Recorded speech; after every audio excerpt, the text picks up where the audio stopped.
The king of Assyria brought people from Babylon, Kuthah, Avva, Hamath and Sepharvaim, and settled them in the towns of Samaria to replace the Israelites. They took over Samaria and lived in its towns. When they first lived there, they did not worship the Lord. So he sent lions among them, and they killed some of the people. It was reported to the king of Assyria, "The people you deported and resettled in the towns of Samaria do not know what the God of that country requires. He has sent lions among them which are killing them off, because the people do not know what he requires." Then the king of Assyria gave this order, "Have one of the priests you took captive from Samaria go back to live there, and teach the people what the God of the land requires."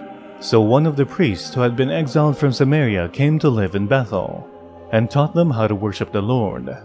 Nevertheless, each national group made its own gods in the several towns they were settled, and set them up in the shrines the people of Samaria had made at the high places.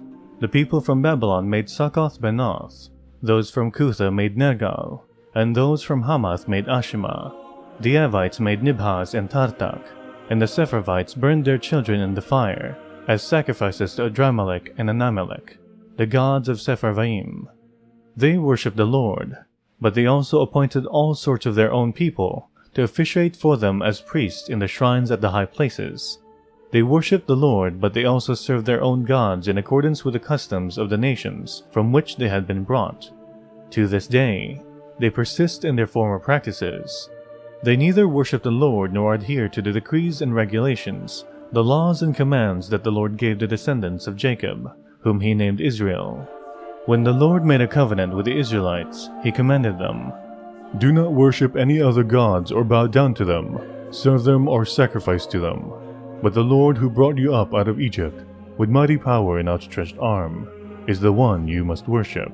To him you shall bow down, and to him offer sacrifices. You must always be careful to keep the decrees and regulations, the laws and commands he wrote for you. Do not worship other gods. Do not forget the covenant I have made with you, and do not worship other gods. Rather worship the Lord your God. It is he who will deliver you from the hand of all your enemies." They would not listen, however, but persisted in their former practices. Even while these people were worshipping the Lord, they were serving their idols. To this day, their children and grandchildren continue to do as their ancestors did.